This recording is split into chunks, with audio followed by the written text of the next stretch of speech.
Hello aspirant, আশা করি আপনারা ভালো আছেন। আর মেন্সের পরীক্ষা হয়তো অ্যারাউন্ড সাম 22-24 ডেজের পরে হবেই, সেটা আপনারা সবাই জানেন। তো মেন্সের পরীক্ষার জন্য এই ভিডিওটা করছি, আর ডেফিনেটলি তার ঠিক পরে প্রিলিমসের পরীক্ষাটা হয়তো হবে জুন মাসেই। সো আপনারা নিশ্চয়ই তার প্রিপারেশান ভালো করে নিয়ে রেখেছেন। এই ভিডিও আরম্ভ করার আগে একটা কথা বলি, যেটা একটা কথা আছে, এটা হিন্দিতে আছে, দুষ্যন্ত কুমারের একটা লেখা এটা। कौन कहता है आसमान में सुराख नहीं हो सकता। कौन कहता है आसमान में सुराख नहीं हो सकता। एक पत्थर तो तबीयत से उछालो यारो।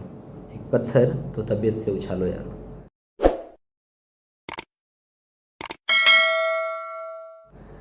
এখানে বলার যেটা মানে হচ্ছে যে আমরাই হয়তো নিজেকে স্টপ করে নিই, আমরাই প্রথমেই মনে করে নিই কি আমি হয়তো পারবো না। কিন্তু আমি মনে করি যে পরীক্ষা হয়তো এখনও যদিও 20-25 দিন রয়েছে, অনেকে হয়তো ভাবছো কি এবার মেন্স হচ্ছে না, করতে পারবো না। হ্যাঁ, মেন্সের জন্য খুব কম টাইম আছে, কিন্তু পার্সোনালি স্পিকিং আমি বলি কি এখনও যথেষ্ট টাইম আছে। যদিও কারো এরকম হয় কেউ যে প্রিপারেশন খুব ভালো করে হয়নি, still there is a time, এখনও অনেকটা টাইম আছে। এখন তো আইপিএল চলছে, আমরা অনেকগুলো ম্যাচগুলো দেখি, আমরা দেখেছি কি ম্যাচের লাস্ট ওভার অবধি, লাস্ট বল অবধি এটা ডিসিশন হয় না কি which team is going to win the match. সেই জন্যই বলবো যে এটা একটা ম্যাচ হচ্ছে, and till the exam over, যতক্ষণ পরীক্ষাটা হয়ে যাচ্ছে না আর রেজাল্টটা বেরিয়ে যাচ্ছে না, সেটা হয়তো বলা ঠিক একটা ভালো হবে না। পরীক্ষাটা যতক্ষণ হয়ে যাচ্ছে না এটা বলা খুবই মুশকিল কি তুমি পাস করবে কি পাস করবে না। সেই জন্য still you have time, you have sufficient of time.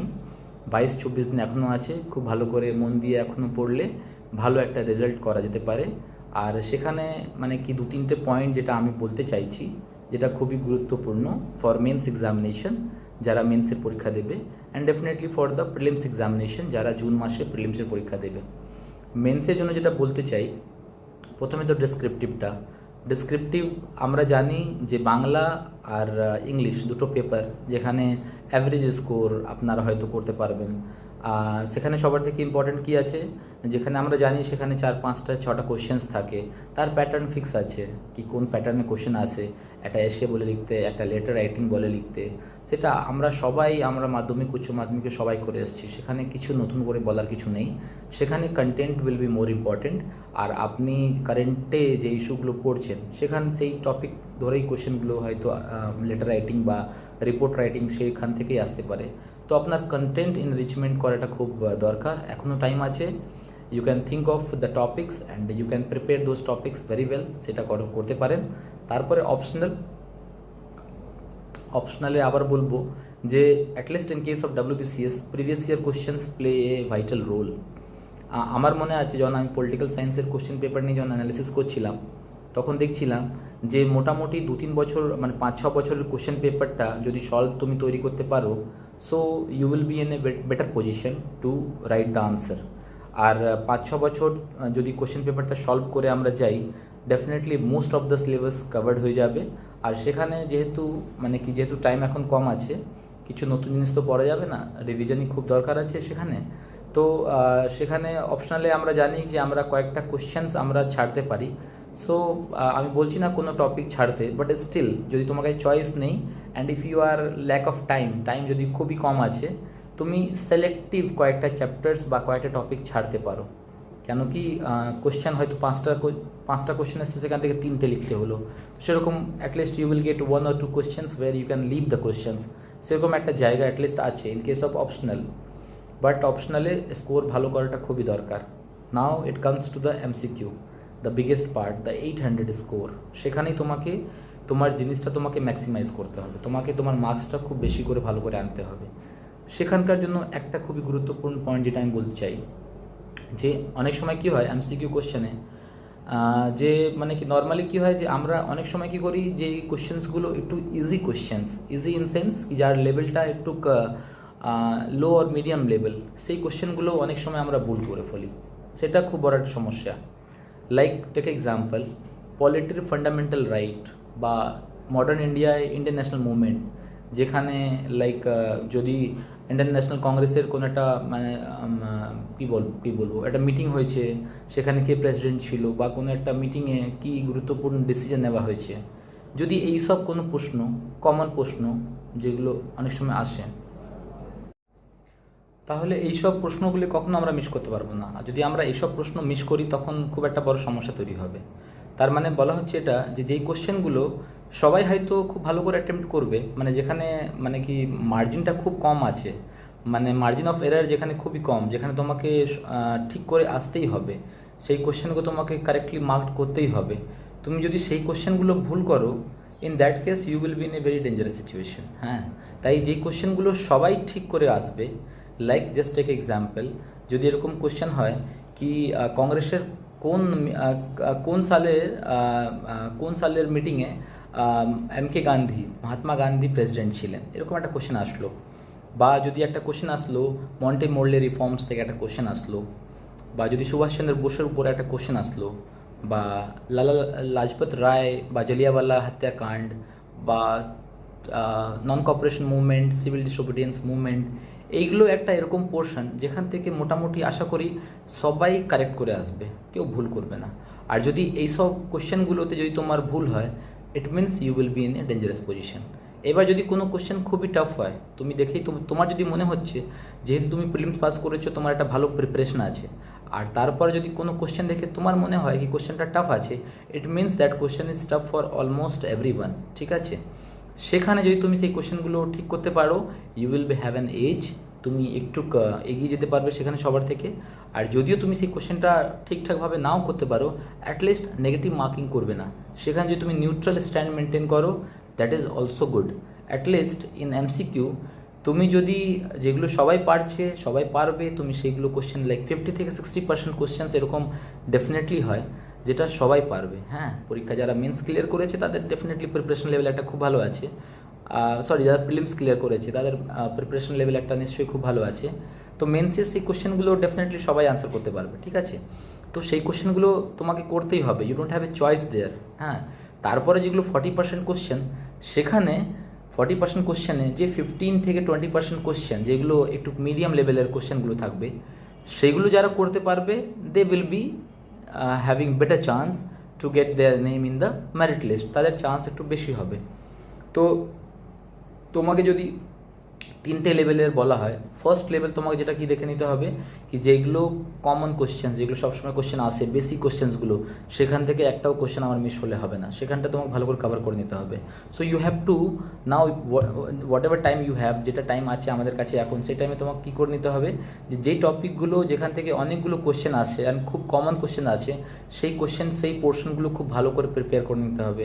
Like in case of economy banking পোর্শনটা, বা প্ল্যানিং পার্টটা, তারপরে ইনফ্লেশন, জিডিপি, সেই এরিয়াগুলো তোমাকে কভার করে নিতে হবে। Again in case of this history, modern India, যেখানে ইন্টারন্যাশনাল মুভমেন্ট একটা খুব বড় একটা পার্ট আছে, সেই পার্টটা খুব ভালো করে প্রিপেয়ার করতে হবে। পলিটিতে লাইক মেকিং অফ কনস্টিটিউশন থেকে অনেকগুলো কোশ্চেন আসে, দেন ফান্ডামেন্টাল রাইট, ডিপিএসপি, ডেফিনেটলি এটা দুটো এরকম এরিয়া যেখান থেকে প্রচুর কোশ্চেন আসে।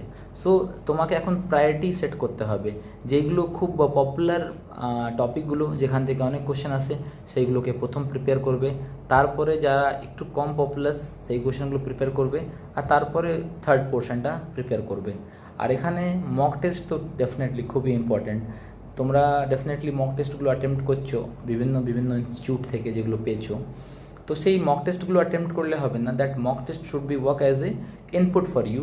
আর সেখান থেকে মক টেস্ট করার পরে যখন তোমরা আনসার শিটটা পাচ্ছ, তখন ভেবে নাও কি আউট অফ 100 তুমি যদি 50 বা 55 বা 60ও পাচ্ছ, ডোন্ট ওয়ারি, সেই 60 যেটা তুমি করেছো ভালো করে, that should be in your memory, and 40% যেগুলো তুমি মিস করেছো বা ভুল করে মার্ক করেছো বা অ্যাটেম্প্ট করোনি, তার আনসারগুলো একটু দেখে নেবে, আর দেখে একটু মনে রাখার চেষ্টা করবে, কেন কি those are like fillers in your preparation. Mock test is always a kind of filler in your preparation that will definitely help you to score good score in the examination. তো এগুলো একটু চেষ্টা করতে হবে।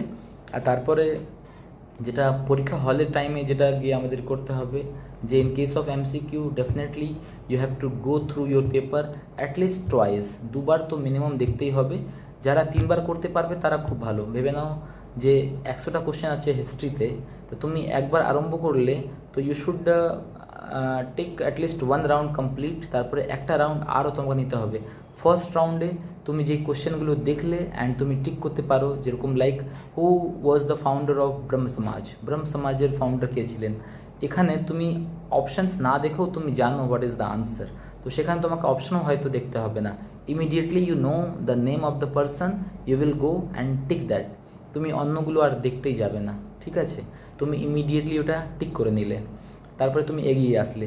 নেক্সট কোশ্চেন তুমি পেলে যে like কোনো একটা পলিটি থেকে কোনো একটা কোশ্চেন এসছে, like in case of Morley Minto reform কবে হয়েছিল, বা চেমসফোর্ড যে একটা রিফর্ম ছিল, মন্টেগু অ্যান্ড চেমসফোর্ড, তার রিফর্মটা কোন সালে হয়েছিল, বা এরকম কোনো একটা কোশ্চেন যেটা খুবই normal and you know the answer, you need not to see the options even, সেগুলো তুমি মার্ক করে যাবে। তারপরে একটা রাউন্ড যখন তুমি কমপ্লিটলি কোশ্চেন সলভ করলে, তখন কি হলো, তুমি যেগুলো অ্যাবসলুটলি আনসারগুলো জানো, যেখানে ভুল হওয়ার চান্স একদম 0 বা 1%, সেগুলো তুমি অ্যাটেম্প্ট করলে।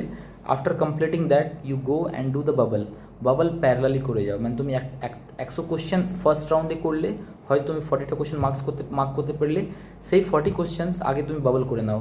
পরীক্ষায় অনেক সময় এরকম দেখা গেছে যে আমরা কোশ্চেন্সগুলো সলভ করে নিয়েছি, আমরা পেপারে টিক করেছি, কিন্তু আমরা বাবলিং করিনি।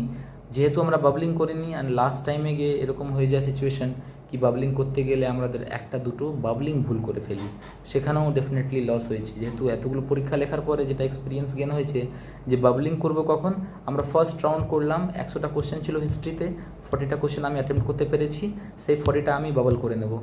নেক্সট রাউন্ডে আবার যখন আমি আসছি, তখন 20টা বা 25টা কোশ্চেন আমি করতে পারবো, সেগুলো আবার আমি গিয়ে বাবল করে নেব। সেভাবে করতে হবে, কমপ্লিটলি একটা রাউন্ড নিলে তারপরে বাবলিং করে নিলে, because that is most important. অনেক সময় এটা দেখা গেছে যে একটু সমস্যা হয়ে যায়। সো এগুলো ছোট ছোট কথা নিয়ে এই ভিডিও করার একটা রিজন ছিল। আশা করি আপনারা ভালো করে প্রিপারেশন করছেন, যেটা পড়ছেন যেটা পড়েছেন that is sufficient, just keep revising the things. And একটা কথা মনে রাখবেন যে সিলেবাসের বাইরে থেকে কিছু আসে না, যেটা আসবে সিলেবাস থেকেই আসবে। আপনি যেটা পড়ছেন ডেফিনেটলি সেখান থেকেই কোশ্চেন আসবে, সেই একটা কনফিডেন্স নিয়ে বসবেন। আর পরীক্ষায় যখন কোশ্চেন্সগুলো অ্যাটেম্প্ট করবেন, you should focus on one question at a one point of time. অনেক সময় কি হয় কি আমরা একটা কোশ্চেন করি, কিন্তু আমরা ভাবি যে প্রিভিয়াস কোশ্চেনটা আমি করতে পারলাম না। Don't go like that. তুমি যখন যে কোশ্চেনটা পড়ছো তার অপশানসগুলো দেখছো, you just stick to that question only, you should not divert your mind. সেখানেই ফোকাস রাখতে হবে।